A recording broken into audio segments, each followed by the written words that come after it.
Assalamualaikum warahmatullahi wabarakatuh. Perkenalkan, nama saya Ahmad Triantoro dari kelas 19 Manajemen 2 ingin mempresentasikan tentang tugas manajemen keuangan yang akan membahas tentang pengertian dari analisis, kemudian materi kedua tentang rasio keuangan, dan materi ketiga tentang analisis laporan keuangan. Pertama-tama saya akan membahas tentang pengertian dari analisis.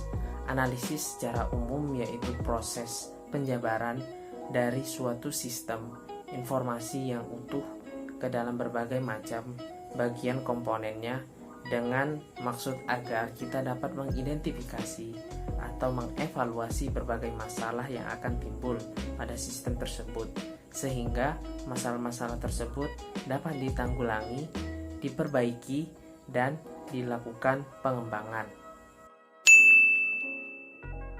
Kemudian yang kedua, saya akan membahas tentang materi kedua yang akan membahas tentang rasio keuangan.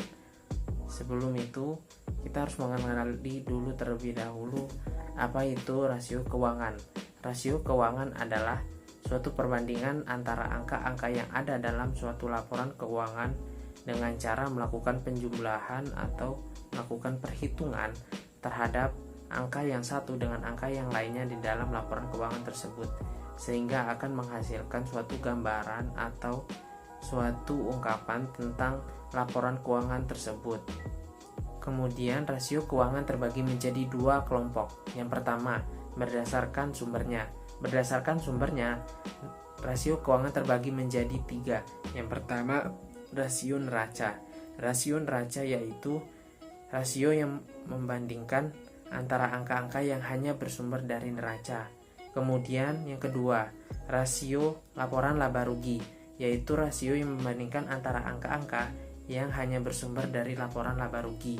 Kemudian yang ketiga, rasio antar laporan, yaitu rasio yang membandingkan antara angka-angka dari dua atau lebih sumber dari berbagai laporan, seperti neraca, seperti laporan laba rugi, laporan posisi keuangan, dan sebagainya. Kemudian pengelompokan rasio keuangan yang kedua yaitu berdasarkan tujuan dan laporan laba rugi. Berdasarkan tujuan dan laporan laba rugi, rasio keuangan terbagi menjadi 4 macam. Yang pertama yaitu rasio profitabilitas. Rasio profitabilitas adalah rasio yang mengukur kemampuan suatu perusahaan dalam memperoleh laba. Dalam rasio profitabilitas terdapat 3 macam rasio. Yang pertama, return of equity atau ROE, yaitu rasio yang membandingkan antara laba bersih dengan modal atau ekuitas.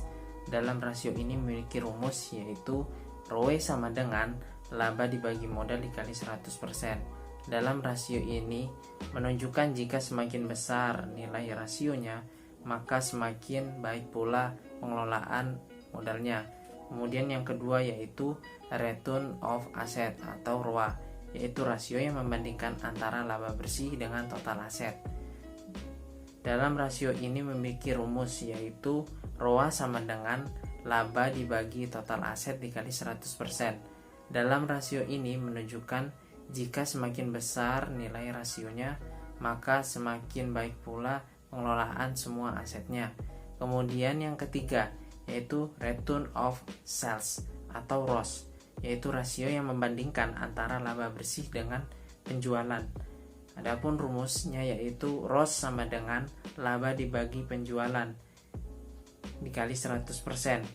Dalam rasio ini menunjukkan jika semakin besar nilai rasionya, maka semakin baik atau semakin bagus pula pengelolaan penjualannya. Setelah menjelaskan tentang rasio profitabilitas, kemudian rasio selanjutnya yaitu rasio likuiditas, yaitu rasio yang mengukur seberapa liquid atau lancarnya suatu perusahaan atau seberapa sanggupnya suatu perusahaan dalam membayar kewajibannya, misalnya membayar hutang jangka pendek dengan aktiva atau aset lancarnya. Dalam rasio likuiditas terdapat 3 macam rasio. Yang pertama, current ratio atau CR, yaitu rasio yang mengukur kemampuan perusahaan dalam membayar hutangnya berdasarkan aset lancarnya. Adapun rumusnya yaitu CR sama dengan aset lancar dibagi hutang lancar. Dalam rasio ini menunjukkan jika semakin besar nilai rasionya, maka menunjukkan semakin baik pula kondisi perusahaan. Adapun minimal dari nilai rasio ini yaitu 1. Kemudian yang kedua yaitu quick ratio atau QR, yaitu rasio yang mengukur kemampuan perusahaan dalam membayar hutang jangka pendek berdasarkan aset lancarnya dikurangi dengan persediaan dan hanya berfokus pada rasio yang lebih liquid atau lancar lagi dibandingkan current ratio. Adapun rumus dari rasio ini yaitu QR sama dengan aset dikurangi persediaan dibagi hutang lancar. Adapun rasio ini menunjukkan jika semakin besar nilai rasionya, maka semakin baik pula kondisi dari perusahaan. Adapun nilai minimum dari rasio ini yaitu 1. Kemudian yang ketiga yaitu cash ratio atau CR, yaitu rasio yang digunakan untuk membayar hutang dengan mengandalkan cash saja. Kemudian rasio ini juga memiliki rumus yaitu CR sama dengan kas dibagi hutang lancar. Kemudian nilai rasio ini juga menunjukkan jika semakin besar nilai rasionya, maka menunjukkan semakin baik pula kondisi perusahaan. Kemudian rasio ini juga memiliki nilai minimum yaitu 1. Setelah membahas tentang rasio likuiditas, rasio selanjutnya yang akan dibahas yaitu rasio solvabilitas. Rasio solvabilitas yaitu rasio yang mengukur seberapa jauh kemampuan keuangan perusahaan dalam dibiayai oleh hutang atau seberapa sanggupnya perusahaan dalam membayar kewajibannya seperti jangka panjang dan jangka pendek dengan modal atau total aset. Dalam rasio solvabilitas terbagi menjadi 2 macam. Yang pertama, debt to equity ratio atau DER, yaitu rasio yang mengukur seberapa besar perbandingan antara hutang dengan modal. Adapun rumusan dari DER ini yaitu hutang dibagi modal. Kemudian rasio ini juga menunjukkan jika semakin kecil nilai rasionya, maka semakin baik pula pengelolaan modalnya. Adapun sebaliknya, kemudian minimal dari nilai rasio ini yaitu 1. Kemudian yang kedua yaitu debt to asset ratio atau DAR, yaitu rasio yang mengukur seberapa besar perbandingan atau pengaruh hutang terhadap pengelolaan aset. Kemudian dalam rasio ini memiliki rumus yaitu hutang dibagi total aset. Dalam rasio ini menunjukkan jika semakin kecil nilai rasionya, maka semakin baik pula pengelolaan asetnya. Adapun rasio ini memiliki nilai minimum yaitu 1. Setelah kita membahas tentang rasio solvabilitas, kemudian rasio yang akan kita bahas selanjutnya yaitu rasio aktivitas atau rasio efisiensi aset, yaitu rasio yang mengukur efisiensi perusahaan dalam penggunaan asetnya. Dalam rasio aktivitas atau rasio efisiensi aset ini terdapat 4 macam rasio. Yang pertama, perputaran total aset.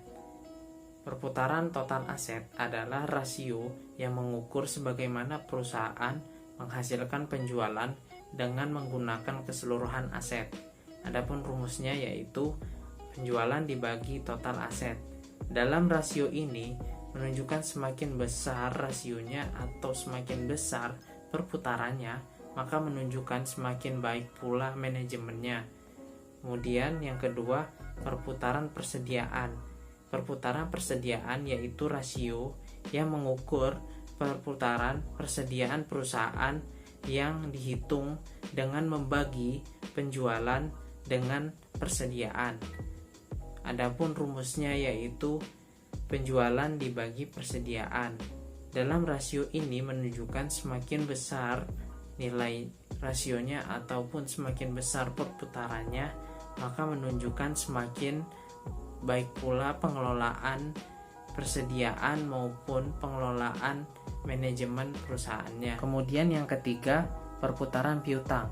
Perputaran piutang adalah rasio yang digunakan untuk menjelaskan rata-rata waktu yang harus ditunggu perusahaan setelah melakukan penjualan sampai akhirnya menerima kas dari penjualan tersebut.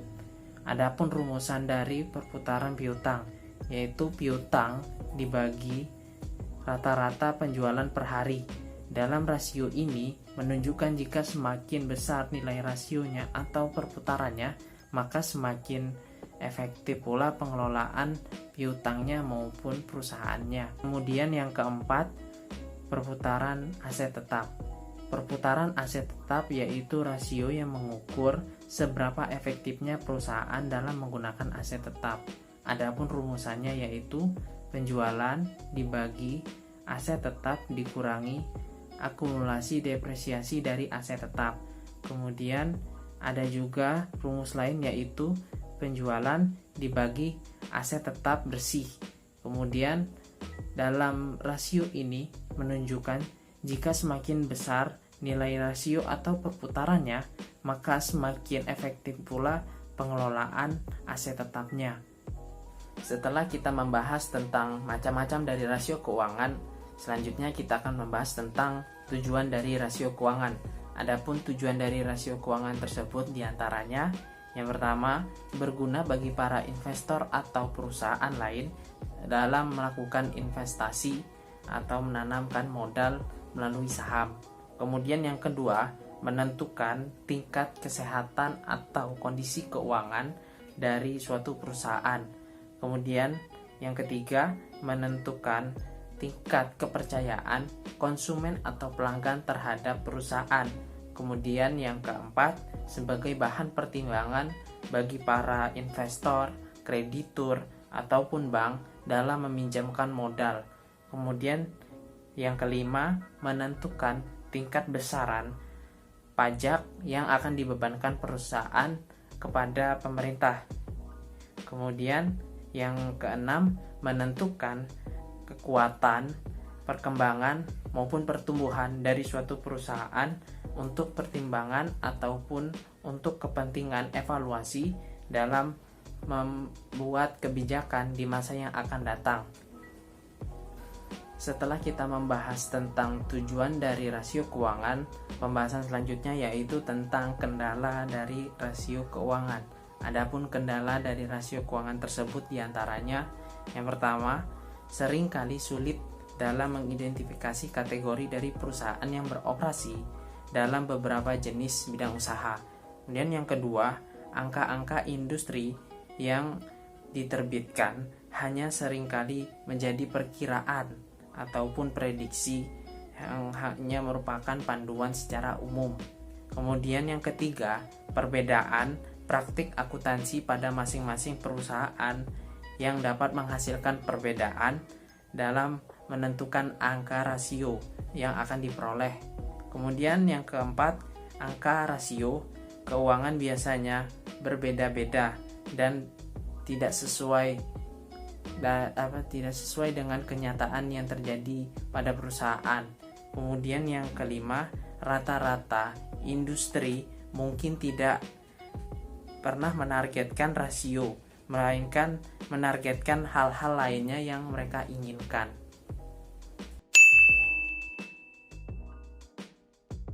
Kemudian yang ketiga, kita akan membahas tentang materi ketiga, yaitu materi tentang analisis laporan keuangan. Sebelum kita mengenal lebih dalam analisis laporan keuangan, kita kenali dulu apa itu laporan keuangan. Laporan keuangan adalah hasil dari proses akuntansi yang digunakan sebagai alat untuk berkomunikasi antara data keuangan atau aktivitas suatu perusahaan dari pihak-pihak yang berkepentingan dengan data atau aktivitas perusahaan. Kemudian, analisis laporan keuangan adalah proses meninjau dan menganalisis laporan keuangan perusahaan untuk membuat keputusan ekonomi yang lebih baik untuk memperoleh keuntungan di masa yang akan datang. Selanjutnya kita akan membahas tentang sumber dari laporan keuangan. Dalam mencari laporan keuangan, sumber yang bisa didapatkan ialah perusahaan maupun internet. Jika mencari di internet, bisa akses ke situs-situs internet tertentu seperti rti.co.id, stockbit.com, id.investing.com, dan sebagainya. Umumnya setiap laporan keuangan yang dikeluarkan perusahaan biasanya disajikan dan disediakan secara anual atau tahunan dan secara kuartal atau per 3 bulan. Kemudian kita akan membahas tentang bagian-bagian dari laporan keuangan. Adapun laporan keuangan terbagi menjadi 3 bagian. Yang pertama, income statement atau laporan laba rugi. Income statement menjabarkan kemampuan perusahaan dalam mencetak laba. Pada bagian ini menyediakan dan mengecek revenue atau pendapat, beban, penjualan, laba usaha, hingga sampai dengan laba bersih atau net income. Hal yang harus difokuskan pada bagian ini adalah total sale atau total penjualan, revenue atau pendapat, gross profit atau laba kotor, operation income atau laba usaha, net income atau laba bersih, dan earning per share atau harga per lembar saham. Pada bagian ini berfungsi untuk melihat apakah perusahaan memperoleh laba atau rugi. Kemudian yang kedua yaitu balance sheet atau neraca. Balance sheet menggambarkan bagian-bagian yang terdiri dari aktiva atau aset, kewajiban atau liabilitas, dan ekuitas atau modal. Hal yang harus difokuskan pada bagian ini adalah aktiva atau aset, kewajiban atau liabilitas, dan ekuitas atau modal. Pada bagian ini berfungsi untuk melihat seberapa besar pengaruh aktiva atau aset, kewajiban atau liabilitas, dan ekuitas atau modal terhadap kondisi keuangan pada suatu perusahaan. Ketiga yaitu cash flow statement atau arus kas.